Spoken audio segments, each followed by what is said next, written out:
my mom kind of carried this guilt that she knew that this genetic mutation lived in our family. And it wasn't something that it wasn't on the forefront. It wasn't an everyday anxiety until I was 20. I was in college and I actually had melanoma. I was diagnosed my junior year. I actually had like a little spot on my leg, and actually I found out I had melanoma on July 3rd.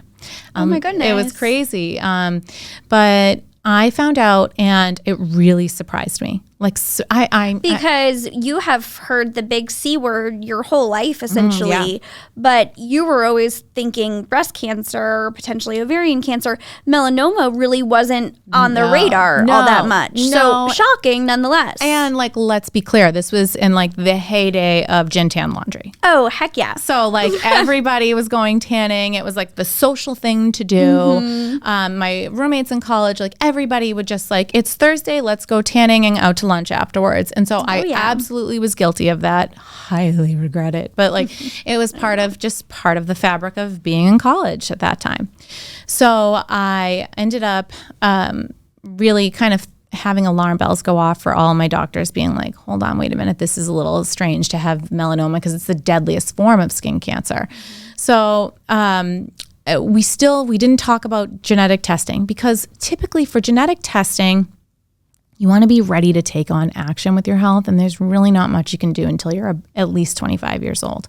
So when the alarm bells went off, either way, you can't have a mammogram until you're 40 years old. So your breast health really isn't on your radar when you're a teenager for most people, or in your 20s, or sometimes even most people in their 30s. I know for me that was never the case, but most people don't really think that breast cancer can apply to them. So it's not something that we're taught to think about. And as a society, we're push it down the road. Think about, I think that health insurance companies just fought to be able to get mammograms again. It was initially for $50 for your first mammogram, and now it's $40 again. Yeah, we have a habit, I think, to compartmentalize when it comes to our health, and I'll cross that bridge when I get there. I'll worry about it later, or almost think that we're invincible. Those stories that I hear are so tragic, but it'll never happen to me. Well, so we have a saying where we say it's the worst club, but the best members, and you don't ever think you're going to be. Well, in my family's case, we all knew. I knew I'm in this club, but for most people, and I can say that I've come across a lot of friends who were in their 20s. Who were in their 30s, early 40s, and still no one thinks it's going to be them. And so we can kind of talk about what to do and how to talk to your friends and the best way you can support someone, because everybody knows someone who's been impacted by breast cancer. And the scary thing is that 1 in 8 women will be diagnosed with breast cancer, and every woman's at risk for breast cancer simply by having breasts. And the average percentage for breast cancer for a woman to be diagnosed is that you have I think it's a 12% risk in your lifetime. Wow. So I realized that when I was 25, I had the conversation with my OBGYN. I went to the gynecologist, and I was talking to my doctor about forms of birth control. And she wanted to know what my family health history was like. And I was like, oh, geez. She's like, well, I see the melanoma. And so then we whipped out the chart. And I'm describing, this person had cancer, that person had breast cancer, and this. And so she just looked at me and she was like, you should really get tested for the BRCA mutation. And I just looked at her and I was like, oh. I knew this day would come, but I didn't want it to. And so I was like, okay, well, what's it entail? And so at the time, I do not recommend this. And I love sharing this part of my story because it really tells you what not to do. I do not recommend having your OBGYN or somebody who is just a regular doctor have the blood test drawn for you and run the test and send it to the lab. I absolutely am a massive advocate for genetic counseling. You need to have genetic counseling before you take a test. Interesting, because what you're saying is not even just generalist versus specialist. You're saying you would really want to prepare yourself and educate yourself on what the genetic testing part is really going to look like before you even go ahead 100% and subject yourself to it. So I was really naive, right? Even though, and you might think looking back, wow, you had this high risk, or then you knew that your mom had breast cancer and you knew that this mutation was even in your family and you still didn't get genetic counseling, or you just I absolutely, I'll tell you, I was wondering which birth control to take. and if I was doing an oral contraceptive or not, like and that's where my mind was at. And, a normal 20 something years old at 25. Yeah. And so as I was going through all of my options and looking at it, I really wasn't thinking like, now I'm going to step into my cancer journey. And it's not a journey. It's like journey you think you're going on vacation. This is anything but it is something that you evolve from, and it is a massive experience. And this has been a massive learning curve for me. So I would say absolutely need to have genetic counseling, because when you're being educated by a doctor to be able to tell you like, okay, so this is what we're testing you for, or here's a panel of genetic mutations that we're testing for, and here's what happens if you test positive. And while that appointment's overwhelming to find out if you test positive, what's even more overwhelming is the backtrack, where if you do test positive and you're finding out this information, and then all of a sudden now you have to like WebMD your whole life and have anxiety and truly figure out like, okay, now what? What am I supposed to do? So that feeling of like, because once I found out I was BRCA positive, the gynecologist, I'll never forget, sat across from me and she was like, I'm 25 years old now. So at 25, she was like, so we highly recommend that the only way you can reduce your risk is to have a double mastectomy, or you could take tamoxifen, which will put you into chemical menopause. And I'm just looking at her. I'm like, I'm 25. Are you kidding me? And I literally can't, you would laugh. I sat there, and she also said that, or you could pursue surveillance and have a mammogram and an MRI and rotate them in. At the time, it was every 6 months. So every 6 months, a mammogram and a breast MRI.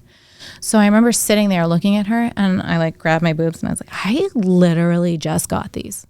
And she looked at me, and I was like, I was a late bloomer. And I like had this like whole breakdown while I was. And she's like, lady, you're kind of missing the point. Yeah, and I was like, and so, but I'm truly looking at her, and I'm like, I literally just got breasts, and now what? And so I thought she was a total quack. Like, I'm just looking at her like, oh God, no way, I'm not removing my breast. And I had like this like kind of, and I want to normalize like this anger rebellion phase. Like, I'm not doing that. Like, that is insane that I would have to remove my breasts. Like, I haven't even used them what they're for yet. Like, I had all of these feelings, and I really wasn't thinking about the alternative at all, because I was just a 25-year-old, you know?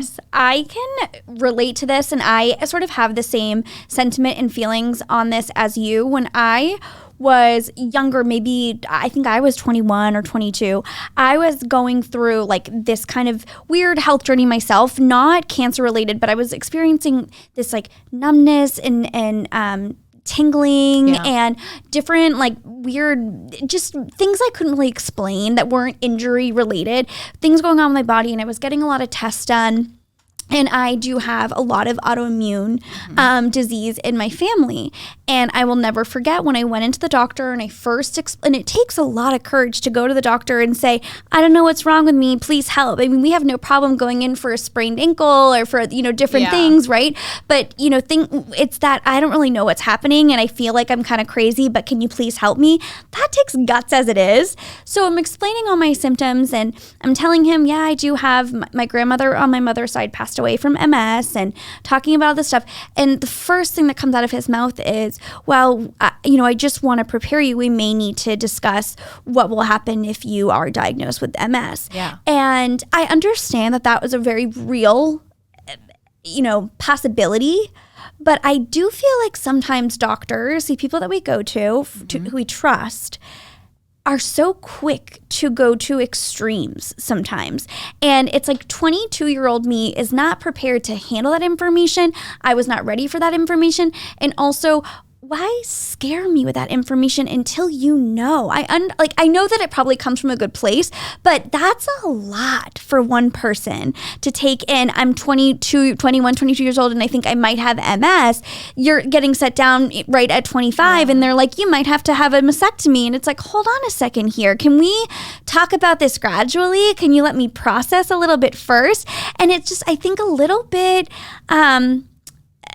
what's the word that I'm irresponsible in a way. It's like, I know you have my best interest, but let's do this in a way that feels digestible for people. So I agree with you. But I will say this. I feel like there's a way to do it. I think that like you could receive that same information and feel like you're armed to know everything that you were meant to know at the time. Because if you didn't know that information, then we're kind of leaving some education on the table. So like the perspective that I have now, that I wish the medical community took a deeper look at the social emotional piece of when we're having these conversations.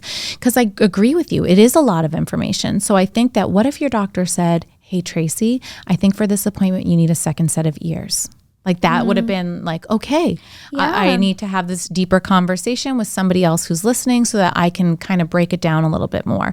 Or if there was some sort of follow-up appointment to talk about your plan in place of how you're going to do it according to a chronological timeline or an if-then scenario, because that's what actually for genetic counseling was laid out for me. And that was night and day to just kind of like laying out the doomsday scenarios versus somebody really listening to like, okay, who is Kristina? And at the time it was my maiden name Bramante. But who is Kristina Bramante? What are her goals in the next like 2 years, 3 years, 5 years, 10 years? Because who I was at 25 was very different to who I am today at 37. So again, and so much of my life has unfolded in that frame of time frame. So it's just been like, okay, let's see. Who I am then is very different from who I am now. But again, that information is so important to know the whole way through. But when your doctor looks at you like a human being and not a number, and they say like, okay, just like you said to me when we first sat down, like, tell me, like, what's your like marital status? What are, you know, when you kind of get to see a little bit of a blueprint of who somebody is and what they're going through. And that's like a whole other topic of like how much time that we get when we are face to face. Are we just trying to diagnose something? But when we look at the social emotional aspect of some difficult news or potentially difficult news, I think that if you're told in a way that is meant to empower you, you'll find it much easier to take action with your health. So I walked the hard road, but it was something that I feel like it was meant to happen to me that way because, again, I am a Capricorn. I am stubborn as hell. You're a planner. I'm determined. I'm stubborn, and it's like always on my time.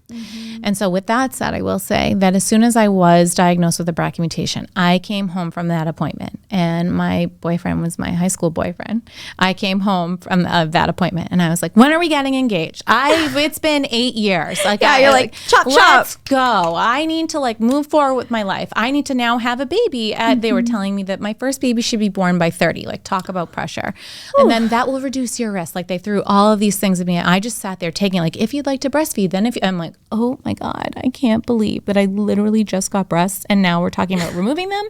And now we're talking about like, you know, like chemical menopause and mammograms. And so there's nothing stranger than being a 20-something going to get a mammogram because you walk in that waiting room and you're an outlier. So immediately I went for my first mammogram, and I remember like I went in and I sat down and looking around the room, and I'm like, oh my God, everybody's looking at me too, because they're like, what is this young girl doing in here? You know? So, and trying to tell your boss, like, I'm going for a mammogram. Like, sorry, I can't be, I'm going to be out for a few hours this morning. And like, or like, I'm going for, like, it's just like, so trying to explain like, hey, I have to do this every 6 months. So this is just kind of part of my life. I am, it's just one of those things where I used to feel like I had to over explain everything because I actually was pre-Angelina Jolie is how I refer to it, because Angelina Jolie, we share the same mutation. So